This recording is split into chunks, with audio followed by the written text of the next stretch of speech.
She had $7 in her bank account and a choice that would either destroy her life or change it forever. When Sarah leaned across that table and whispered the truth to a billionaire, his girlfriend's eyes turned ice cold. By morning, everything Sarah knew was gone. But what happened next? Nobody saw it coming. Not even her. This is the true story of what happens when you risk everything to do what's right. And I promise you, by the end of this, you'll never look at courage the same way again. Stay with me. Welcome to Voice of Granny. While you are here, please hit the subscribe button and comment your view on the story and where you're watching from. Have you ever been in a situation where you saw something wrong happening, and you had to choose between staying quiet to protect yourself or speaking up and risking everything? That's exactly where Sarah found herself on a cold Tuesday night in Chicago. And what she decided to do in that single moment would change her entire life in ways she never imagined. Sarah Williams had been working as a server at the Golden Rose for almost 3 years. It wasn't just any restaurant. This was the kind of place where celebrities ate, where business deals worth millions happened over dinner, where a single bottle of wine could cost more than Sarah made in 2 weeks. She had learned early on that in places like this, servers were supposed to be invisible. You smile, you serve, you stay quiet, and you definitely don't get involved in the personal lives of the guests. That particular Tuesday evening, the rain was coming down hard outside, drumming against the tall windows that looked out over the Chicago skyline. Sarah was moving between tables with practiced ease, her uniform crisp and perfect despite the rush of the dinner service. She had just picked up a tray of expensive cocktails when she noticed table 12 being prepared in the VIP area. Then he walked in, and the entire atmosphere of the restaurant seemed to shift. His name was David Harrison, and even if you didn't follow business news, you knew who he was. He owned one of the biggest real estate empires in the country. Buildings with his name on them stood in cities across America. Forbes magazine had recently called him one of the most influential developers of his generation. He was the kind of person whose decisions affected thousands of lives. Walking beside him was a woman who looked like she'd stepped out of a fashion magazine. Her name was Victoria Sterling. Actress, social media influencer, someone with millions of followers who watched her every move. The tabloids had been covering their relationship for months, calling them the perfect power couple. Sarah approached their table with the same professional smile she gave everyone. She set down their drinks carefully, greeting them politely. David barely looked up from his phone, nodding absently. But Victoria looked right through her, as if Sarah wasn't even a real person. Just part of the furniture. Just someone who existed to serve. Sarah turned to walk away, ready to check on her other tables. But something made her pause. Something she saw out of the corner of her eye. Victoria's phone was in her lap, hidden under the table. Her thumbs were moving rapidly across the screen, typing message after message. And there was this smile on her face. Not the smile she wore for the cameras. This was different. Secretive. Excited. Sarah's eyes drifted across the restaurant, following Victoria's occasional glances. That's when she saw him. A man in an expensive suit sitting at the bar, drink in hand, staring directly at Victoria. When their eyes met, he raised his glass slightly and smiled. Victoria's fingers moved faster on her phone. The man checked his own phone and smirked. Sarah's stomach dropped. She had seen this before. The hidden texts, the secret looks, the betrayal happening right under someone's nose. But this was different. This wasn't just any couple. This was David Harrison, a man who probably trusted Victoria completely, sitting there completely unaware while she carried on with someone else just feet away from him. Sarah told herself to walk away. Mind your own business. You're just a server. This isn't your problem. But something inside her wouldn't let it go. Maybe it was because she had been betrayed before and knew how much it hurt. Maybe it was because David sat there so trusting, so vulnerable without even knowing it. Or maybe Sarah was just tired of watching people like Victoria treat others like they didn't matter while getting away with terrible things. Her heart started pounding so hard she could hear it in her ears. Her hands began to shake slightly as she picked up a water pitcher. She knew what she was about to do could cost her everything. Her job, her reputation, maybe even her safety. But she couldn't stay silent. 10 minutes later, Sarah returned to their table, moving slowly, deliberately. She refilled David's water glass, then Victoria's, her movements calm even though inside she was terrified. Then she leaned down close to David, her voice barely above a whisper. "Sir, I'm really sorry to interrupt you, but I think you need to know something." David looked up at her, confusion crossing his face. "Yes, Sarah took a breath. Your girlfriend has been texting someone at the bar for the last 20 minutes. That man in the dark blue suit. They've been looking at each other and smiling. I just thought you should know. The words hung in the air like a bomb waiting to explode. David's expression didn't change much, but something shifted in his eyes. They became sharper, more focused. He looked at Sarah for a long moment, then slowly turned his gaze toward Victoria. Victoria's head snapped up. She had heard everything. Her face went from surprise to pure rage in seconds. Excuse me? Her voice cut through the quiet hum of the restaurant like a knife. What did you just say? Sarah straightened up, forcing herself to stay calm even though every instinct screamed at her to run. I saw you texting someone under the table. I thought he deserved to know. Victoria stood up so fast her chair scraped loudly across the floor. Several nearby diners turned to look. How dare you? Victoria's voice was getting louder. Do you have any idea who you're talking to? You're a server. You bring food and keep your mouth shut. That's your job. The restaurant was starting to go quiet. People were staring. Sarah felt every pair of eyes on her. I'm just telling the truth, Sarah said quietly, her voice steady despite her shaking hands. You can be angry at me, but that doesn't change what I saw. Victoria's face was bright red now, twisted with anger. Her hand shot out and swept across the table, knocking over her wine glass. It shattered against the white tablecloth, deep red wine spreading like blood, glass scattering everywhere. Gasps echoed through the restaurant. Servers rushed over. The manager appeared from nowhere, his face pale with panic. Victoria pointed a shaking finger at Sarah. This is your fault. You just destroyed your entire career. I'm going to make sure you never work in this city again. Do you understand me? Never. But David hadn't moved. He sat perfectly still, his jaw tight, his eyes moving from Sarah to Victoria to the man at the bar, who now looked very uncomfortable and was trying to leave quietly. David stood up slowly, his movements controlled and precise. When he spoke, his voice was cold in a way that made Sarah's skin prickle. Victoria, we're leaving. Now. Victoria blinked, clearly not expecting that response. David, she's lying. She's just some jealous nobody who. Now, David repeated, his tone leaving no room for argument. He turned to Sarah, and for a brief moment, his expression softened just slightly. Thank you, he said simply. Just those two words. Then he walked toward the exit without looking back. Victoria grabbed her purse, her hands shaking with rage. She leaned close to Sarah, her voice a harsh whisper. You have no idea what you've just done. You're finished. Then she stormed out after David, her heels clicking sharply against the marble floor. The restaurant slowly came back to life, conversations resuming in hushed tones. But Sarah just stood there, frozen, her mind racing. What had she just done? Had she made the biggest mistake of her life? Her manager, Mr. Peterson, appeared at her elbow. His face was tight with worry and anger. Sarah, my office. Right now. She followed him through the kitchen, past curious stares from the other servers and cooks. He closed the office door behind them and turned to face her, running his hand through his thinning hair. What the hell was that? His voice was strained, trying to stay calm. Do you understand what you just did out there? I told him the truth, Sarah said, her voice quieter than she intended. She was cheating on him right in front of him. I couldn't just ignore it. Yes, you could have. Mr. Peterson's voice rose. You absolutely should have. That was David Harrison. David Harrison, Sarah. If he complains, if that woman complains, this restaurant could be ruined. Do you understand? Jobs could be lost.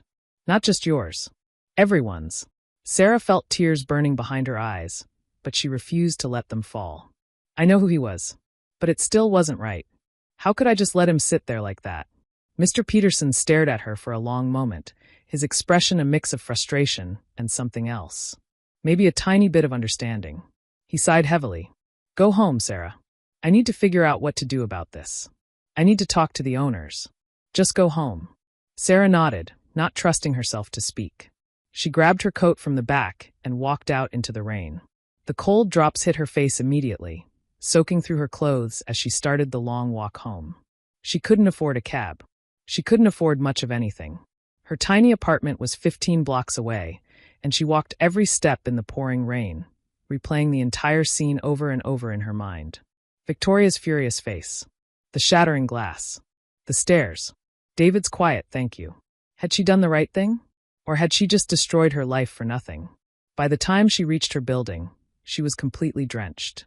She climbed the 4 flights of stairs to her small studio apartment. The heat was barely working again. The window rattled in its frame. But it was home. She peeled off her wet clothes, changed into dry ones, and collapsed onto her worn couch. She should eat something, but she had no appetite. She should sleep, but her mind wouldn't stop racing. What would happen tomorrow? Would she still have a job? Would Victoria really try to ruin her? Could she even do that? Sarah thought about her bank account, which had barely enough to cover next month's rent. She thought about her mom back in Milwaukee, who was counting on Sarah to help with bills. She thought about how hard she had worked just to get this job, this life, this tiny bit of stability. Had she just thrown it all away? Sleep came eventually, but it was restless and full of anxious dreams. When morning light filtered through her thin curtains, Sarah woke with a headache and a sense of dread sitting heavy in her chest. She checked her phone. No messages from the restaurant. No missed calls. Nothing. The silence was somehow worse than a firing would have been. She made coffee with the last of her grounds and sat by the window, watching the city wake up below. People heading to work. Living their normal lives. Everything continuing as if nothing had changed. But for Sarah, everything felt different. Uncertain. Frightening. Then, around 9 in the morning, there was a knock at her door. Sarah's heart jumped. She wasn't expecting anyone. Cautiously, she looked through the peephole and saw a man in a professional uniform she didn't recognize. Not a delivery person. Not the landlord. Someone else. She opened the door a crack, the chain still on. "Yes. Sarah Williams?" the man asked politely. "Yes. I have a delivery for you." He held up a small black envelope, the kind that expensive invitations come in. "I need your signature." Confused, Sarah unchained the door and signed the electronic pad he held out. He handed her the envelope and left without another word. Sarah closed the door slowly, staring at the envelope in her hands. Her name was written on it in beautiful gold lettering. Expensive. Elegant. Nothing like anything she'd ever received before. Her hands trembled slightly as she opened it. Inside the black envelope was a card. Not a regular card, but something made of thick, heavy material that felt expensive just to touch. It was deep black with a simple gold symbol embossed in one corner. No bank name. No numbers. Just that symbol. Underneath the card was a note on cream-colored paper, written in actual handwriting, not printed. You saw what everyone else chose to ignore. That kind of honesty is rare and valuable. Dinner tonight. I'll send a car at 7 p.m. We need to talk. David Harrison.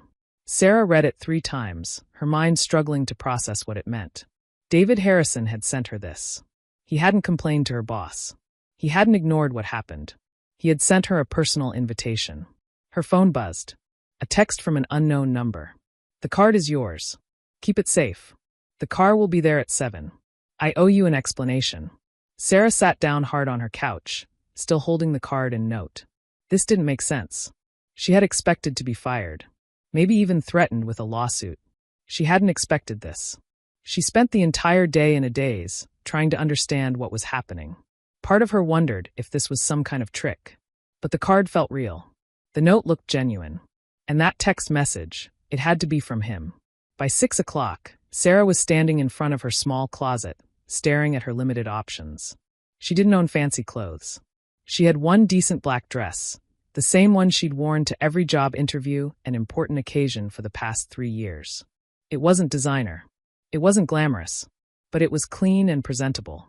She put it on, did her best with her hair and makeup, and waited, her heart pounding harder with each passing minute.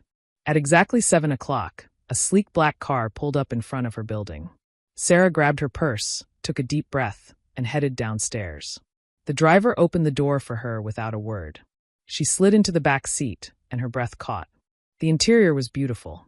Soft leather seats. Quiet music playing. Everything spotlessly clean and expensive.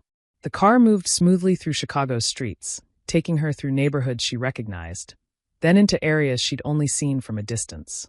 Buildings got taller. Streets got cleaner. Everything looked more polished, more perfect.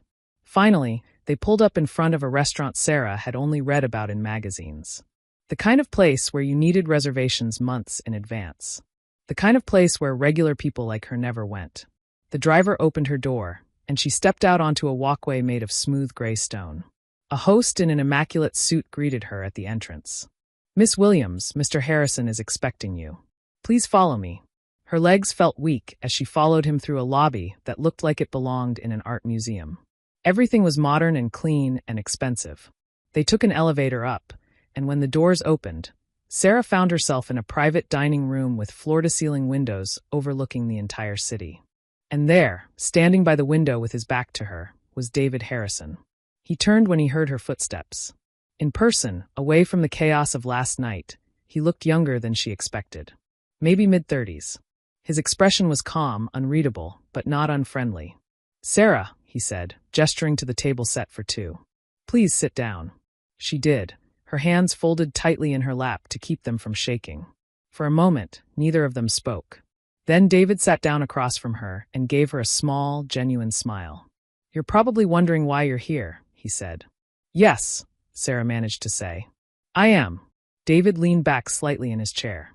"Last night, you did something that most people would never do. You told me the truth, even though it could have cost you your job, your safety, everything. Do you know how rare that is?" Sarah shook her head slightly. I couldn't watch it happen. It didn't feel right to stay quiet."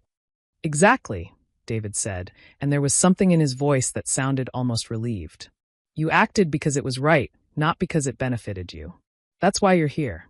He reached into his jacket and pulled out a folder, sliding it across the table. Sarah opened it carefully, her eyes scanning the documents inside.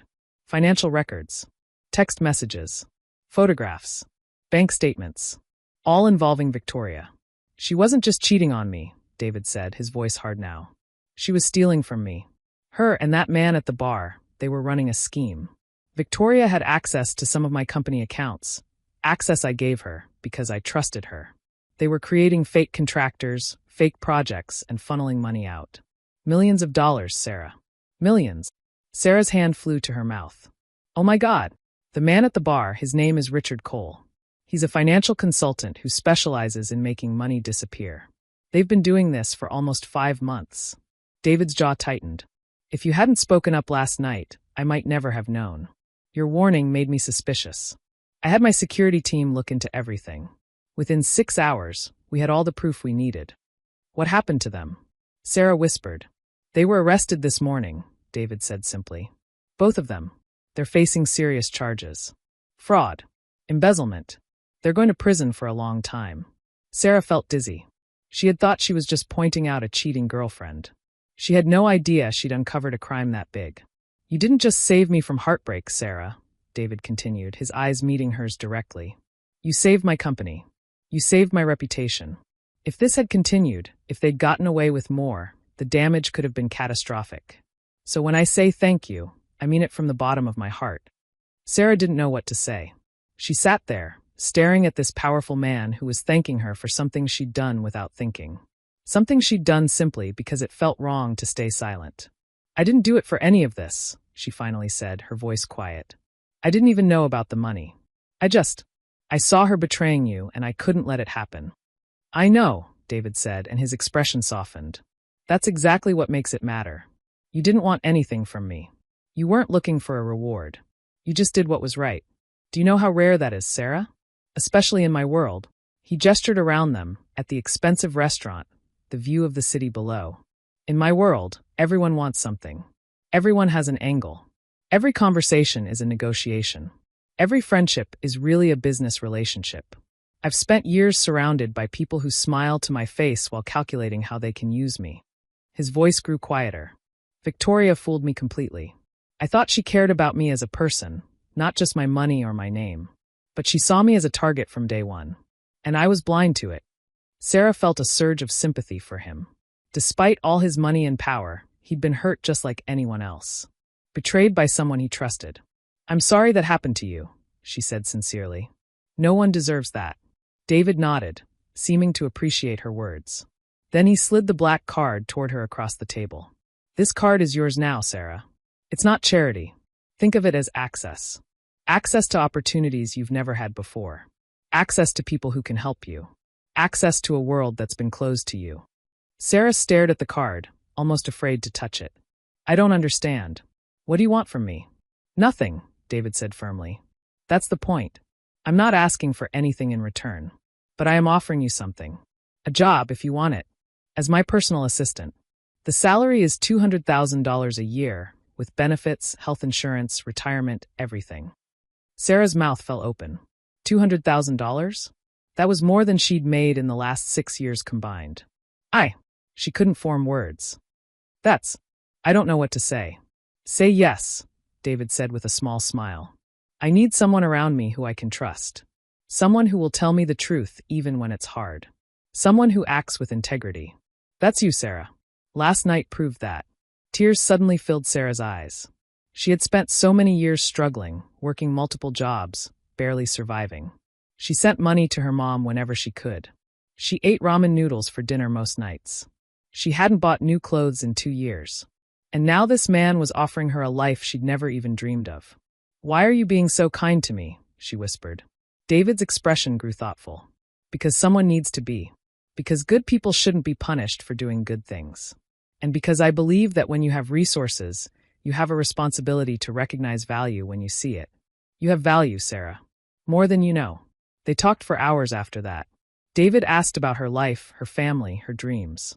She told him about growing up in Milwaukee, about her mom who worked 3 jobs after her dad left, about moving to Chicago with nothing but hope and determination, about the years of struggle, the constant worry about money, the feeling of being invisible to the people she served every single day. He listened to all of it, really listened, in a way that made her feel seen for the first time in years. You remind me of my mother, David said eventually. She raised me alone after my dad died when I was 8. We had nothing. She cleaned houses, worked in factories, did whatever it took to keep us going. She never let me see her cry, but I knew how hard it was. His voice grew softer. She always told me that if I ever became successful, I should never forget where I came from. Never forget what it's like to struggle. Never forget to help people who remind me of us. He met Sarah's eyes. You remind me of us, Sarah. And my mother would have liked you. By the time the evening ended, Sarah had accepted his offer. How could she not? This was a chance to change her entire life. A chance to help her mom. A chance to finally stop struggling and start living. As the car drove her home that night, Sarah looked out at the city lights, feeling like she was dreaming. She thought about Victoria, sitting in a jail cell somewhere, her lies finally catching up with her. She thought about Richard Cole, his smug smile from the bar now long gone. And she thought about herself. About the choice she'd made to speak up even when she was terrified. About how one honest moment had changed everything. The next morning, Sarah received an official offer letter via email. She gave notice at the Golden Rose that same day. Mr. Peterson looked shocked, then relieved, then genuinely happy for her. You deserve this, Sarah, he said, shaking her hand. You've always been one of the good ones. Within a week, Sarah had moved into a new apartment. A real apartment, with heating that worked and windows that didn't rattle and space to actually breathe. She bought groceries without checking prices. She sent money to her mom, enough to finally pay off some debts that had been hanging over her for years. Her first day working for David was intimidating.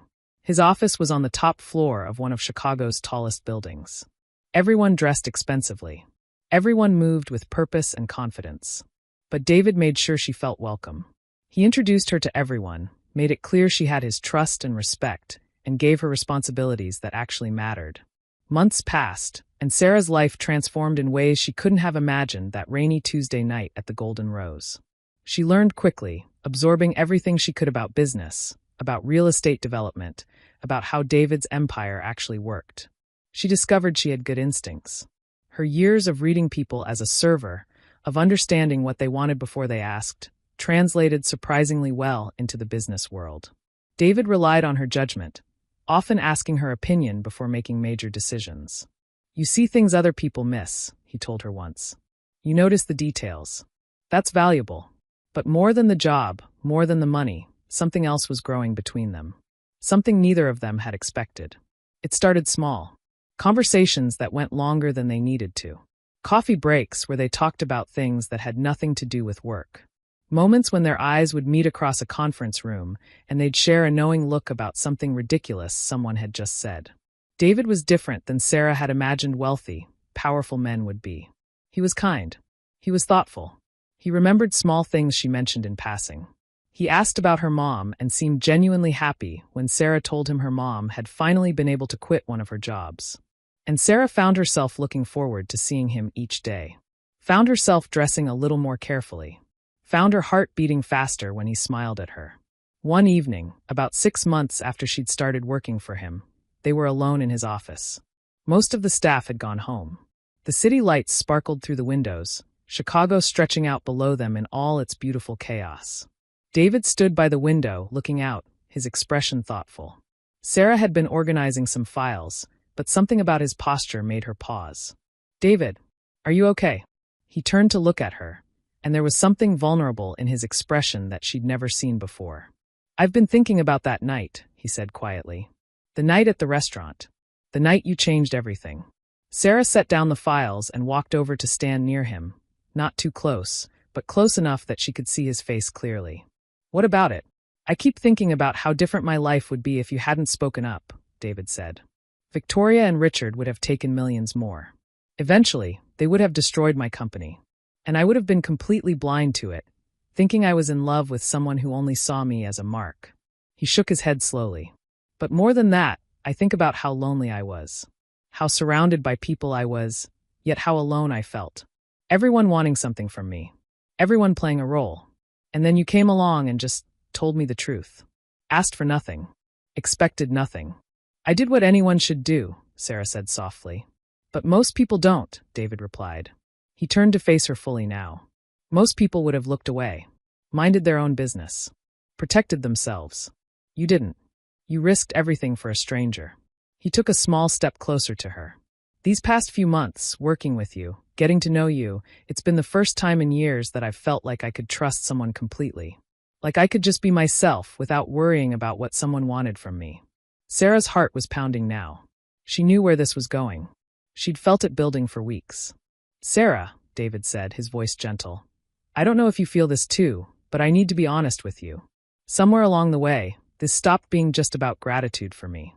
Stopped being just about respect and friendship." He reached out slowly, giving her time to step back if she wanted to, and took her hand in his. "I care about you. Not as my assistant. Not as the person who saved my company. As you. As Sarah.